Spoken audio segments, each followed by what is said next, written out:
अवधूत चिंतन Shri Gurudev Datta. Hi hello नमस्कार friends, कसे आहात सगळेजण? बरे आहात ना? सो स्वतःची आणि आपल्या कुटुंबाची काळजी घेत आहात ना?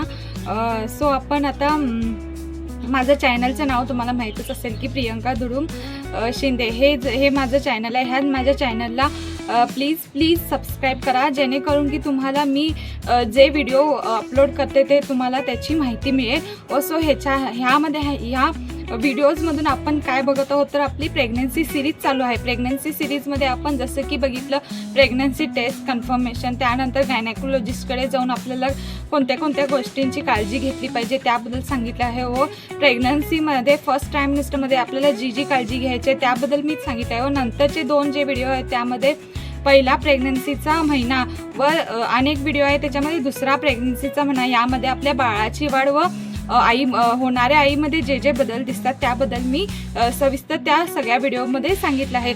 जर तुम्हाला हे व्हिडिओज पाहायचे असतील तर माझ्या चॅनलमध्ये जाऊन प्रियंका धुडुम शिंदे हे नाव सर्च करा आणि तिथे जाऊन पूर्ण व्हिडिओ न स्किप करता पहिल्यापासून तुम्हाला ते सगळे व्हिडिओज पाहायचे आहेत।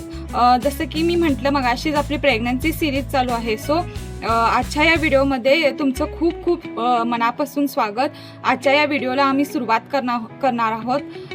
ह्या व्हिडिओमध्ये आपण काय डिस्कस करणार आहोत, प्रामुख्याने आपला हा 3rd मंथ प्रेग्नन्सीमध्ये जे बाळा म्हणजे गर्भाशयातील बाळामध्ये जे लक्षणे असतात किंवा जो विकास झालेला असतो त्याबद्दल आपण ह्या व्हिडिओमध्ये चर्चा करणार आहोत। आणि होणाऱ्या आईमध्ये कितपत प्रमाणात बदल झालेला आहे किंवा कितपत लक्षणांमध्ये किंवा सायन्समध्ये वाढ झालेली आहे किंवा कुठले सायन्स कमी म्हणजे कुठल्या सायन्सचा त्रास कमी आहे ह्या 3rd मंथ प्रेग्नन्सीमध्ये, हे आपण आता जाणून घेऊया। त्याच्या आधी व्हिडिओला चालू करण्यापूर्वी प्लीज माझ्या चॅनलला सबस्क्राईब करा, लाईक करा, शेअर करा, जेणेकरून माझे हे इन्फॉर्मेटिव्ह व्हिडिओ सगळ्यांच्यापर्यंत जाऊन पोचतील। सो या व्हिडिओमध्ये 2 टप्प्यामध्ये आपण जाणून घ्यायचं आहे। पहिला टप्पा आहे बाळाची जी वाढ आहे गर्भाशयामध्ये त्याबद्दल बघूया, आणि दुसऱ्या टप्प्यामध्ये आपण बघणार आहोत होणाऱ्या आईमध्ये होणारी लक्षणं। सो पहिला जो टप्पा आहे त्याला आता सुरुवात करूया।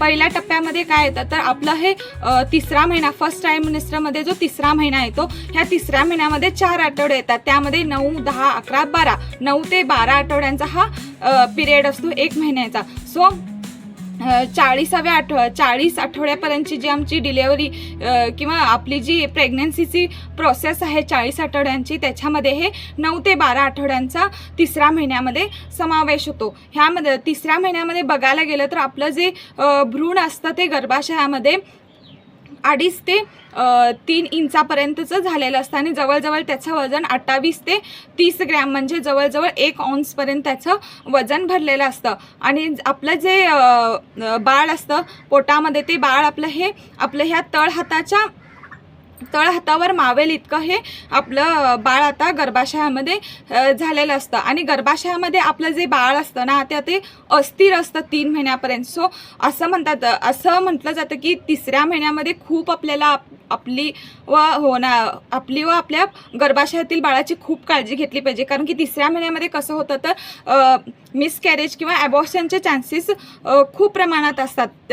कारण ह्याला की गर्भाशयामध्ये जे आपलं भ्रूण किंवा ते बाळ असतं ना ते अस्थिर असतं, एका ठिकाणी नसतं। ते जे आपल्या गर्भाशयामध्ये अमनियोटिक फ्लुइड म्हणून किंवा आपलं गर्भाशयामध्ये जे पाणी असतं त्या पाण्यामध्ये ते आपलं जे बाळ आहे ते तरंगत असतं, म्हणजे अस्थिर असतं। त्यामुळे काय होतं की आपल्याला ह्या 3ऱ्या महिन्यामध्ये प्रामुख्याने जास्तीत जास्त होणाऱ्या आईची आणि त्या बाळाची सुद्धा भरपूर प्रमाणात काळजी घेतली पाहिजे। तसंच बघायला गेलं तर काय होतं की जसं की म्हटलं मी अमनियोटिक फ्लुइड म्हणजे गर्भाशयामध्ये पाणी तयार झालेलं असतं। सो गर्भाशयामध्ये पाणी हे 3ऱ्या महिन्यामध्ये पूर्णतः तयार होऊन त्यामध्ये बाळ हे आता तरंगू लागलेलं असतं। आणि एक म्हणाल तर गर्भाशयामध्ये आपलं जे बाळ असतं त्या बाळाची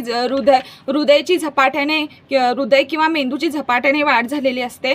आणि त्याच्यामध्ये नाक, कान, डोळे, ओठ, यकृत हे जे अवयव आहेत किंवा बाळाचे जे अंग आहे ते अंगसुद्धा भरपूर प्रमाणात वाढत असतं। त्यामुळेच तर बाळाचं वजन 28 ते 30 ग्रॅमला म्हणजे 1 औंसला आलेलं असतं। सो हे झालं सगळं बाळाबद्दल. तसंच बाळाबरोबर प्लॅसेंटा किंवा गर्भवार ज्याला म्हणतो तोही विकसित झालेला असतो 3ऱ्या महिन्याच्या एंड वीकला. तोही लास्ट आठवड्यामध्ये 3ऱ्या महिन्याच्या लास्ट आठवड्यामध्ये बाळाचं गर्भवार आणि बाळाला जी नाळ जोडलेली असते ती सुद्धा पूर्णपणे विकसित झालेली असते. त्यामुळे काय होतं की आपल्या बाळाला त्या नाळ थ्रू आपल्या बाळाला पोषण तत्व किंवा जो आहार किंवा जो रक्तपुरवठा होणार आहे किंवा जे बाळाला आपल्या ऑक्सिजन लागतं ते त्या नाळमार्फत आपल्या बाळाला दिलं जातं. हे सर्व आपल्याला बाळामध्ये ही लक्षणे दिसतात.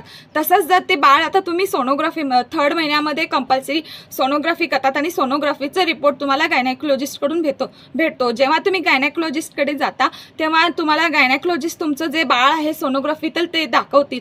ते बाळ तुम्हाला कसं दिसते तर एका छोट्या बाहुलीप्रमाणे ते बाळ आता तुम्हाला 3ऱ्या महिन्यामध्ये दिसत असतं. ह्या सर्व गोष्टी आता 3ऱ्या महिन्यामध्ये बाळाच्या डेव्हलपमेंट झालेल्या असतात. सो आता आपण बघूया की दुसरा टप्पा जो आहे त्यामध्ये आपण बघणार आहोत की आईची काय काय लक्षणं आहेत किंवा आईमध्ये कोणते बदल होतात किंवा कोणते बदल कमी झालेले असतात ह्याबद्दल आपण या आता नेक्स्ट टप्प्यामध्ये बघूया. फर्स्ट जो टप्पा आहे ह्याच्यामध्ये आता प्रामुख्याने काय होतं की गर्भाशयाची थोडीफार बाळाचं डेव्हलपमेंट झाल्यामुळे गर्भाशयामध्ये पण वाढ झालेली असते. गर्भाशयामध्ये वाढ झाली म्हणजे थोडंसं पोट आता उंचवटा झालेलं असतं पोटाचं किंवा पोट थोडंफार दिसायला लागलेलं असतं. सो ह्यामध्ये आता काय होतं की आपलं ब्रेस्टची पण छातीची पण वाढ झालेली असते आणि आपलं जे कमरेचा जो हाड आहे म्हणजे ज्याला की आपण मेडिकल टर्ममध्ये म्हणतो की प्युबिक बोन आहे त्या प्युबिक बोनच्या खाली बेबी बंप यायला लागतं. सो काय होतं की आपल्या छातीजवळ आणि आपल्या कमरेजवळ आमचे क्लॉथ्स किंवा तुमचे कपडे असतील ते टाईट व्हायला सुरुवात होतात. व हा झाला दुसरा सायन्स. तिसरा सायन्स काय येणार आहे तर वारंवार लघवीचा हा त्रास तुम्हाला असणारच आहे बिकॉज ऑफ द गर्भाशय वाढत असल्यामुळे प्रेशर त्याचं ऑफकोर्स जे प्रेशर आहे ते लघवीच्या पिशवीवर येतं. सो त्यामुळे काय होतं की सारखं वॉशरूमला येणार हे नॅचरलच आहे. सो नेक्स्ट जो चौथा आहे ते अशक्तपणा भरपूर असतो. अशक्तपणा का असतो तर भरपूर प्रमाणात ब्लड पंप भरपूर होत असतं किंवा आपल्या बाळाला पण ब्लड पाहिजे और स्वतःलाही ब्लडची खूप आवश्यकता असते ह्या प्रेग्नन्सी पिरियडमध्ये. सो त्याच्यासाठी काय होतं की ब्लड फ्लो वाढतो. ब्लड फ्लो वाढून अशक्तपणा खूप जाणवतो. सेम तुम्हाला ॲज इट इज ह्या महिन्यात सुद्धा 5वा साईन म्हणजे सेम झोप भरपूर प्रमाणात झोप येण्याची शक्यता आहे पण झोप लागत नाही. आणि नेक्स्ट बघायला गेलं तर आता तुम्हाला पाय सुजतील तुमचे थोडेफार पायामध्ये सूज दिसायला लागेल. आणि एक म्हणालं तर 3ऱ्या महिन्यात सुद्धा आपल्या प्रायव्हेट पार्टमधून थोड्या प्रमाणात रक्तस्रावाची शक्यता असते. ही पण एक मेन इम्पॉर्टंट साईन आहे 3rd मंथमध्ये दिसणारी प्रेग्नन्सीच्या. सो नेक्स्ट जे आहे ते सेम पचनशक्ती पण सेम साईन्स असणार तुम्हाला. पचनशक्तीमध्ये गॅसेस होणार, अपचन होणार, ॲसिडिटी होणार, छातीत जळजळ होणार आणि थोड्या प्रमाणात पोट वगैरे दुखायचं. गॅसेस असल्यामुळे थोडं पोट पण तुमचं दुखू शकतं.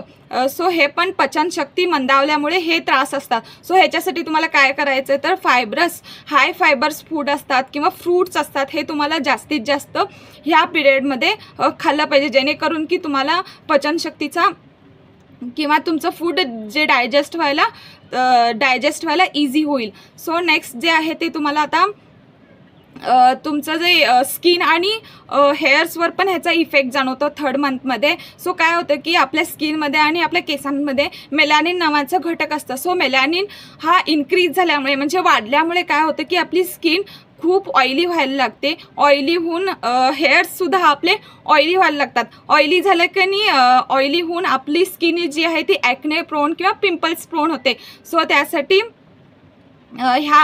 त्यासाठी काय तर आपण ह्याची स्किनची सुद्धा आपली काळजी घेतली पाहिजे. आणि एक प्रकारचा छान ग्लो येतो. असं म्हणतात की गरोदर महिला किंवा गरोदर स्त्री किंवा प्रेग्नेंट वुमन असेल तर तिच्या चेहऱ्यावर छान एक ग्लो आलेला असतो. सो ह्याचं कारण आहे की आपल्या शरीरामध्ये मेलॅनिन नावाचं जे घटक असतं त्यामध्ये वाढ झालेली असते. सो अनेक बघायला गेलं तर मॉर्निंग सिकनेस, ह्याच्याबद्दलच मी सांगायचं म्हणेन की मॉर्निंग सिकनेस हा फर्स्ट आणि सेकंड मंथमध्ये कम्पेअर टू फर्स्ट आणि सेकंड मंथमध्ये जर थर्ड मंथमध्ये बघायला गेलं तर मॉर्निंग सिकनेसचं प्रमाण म्हणजे नॉझिया, वॉमिटिंग किंवा मळमळ, उलटी म्हणा, ह्याचं प्रमाण थोडं प्रमाणात कुठंतरी कमी झालेलं असतं.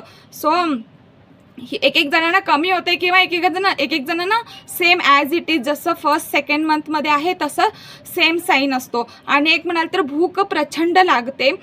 भूक लागते, तुम्हाला काय करायचं, दर 2-2 तासाला थोडं काहीतरी खात राहिलं पाहिजे.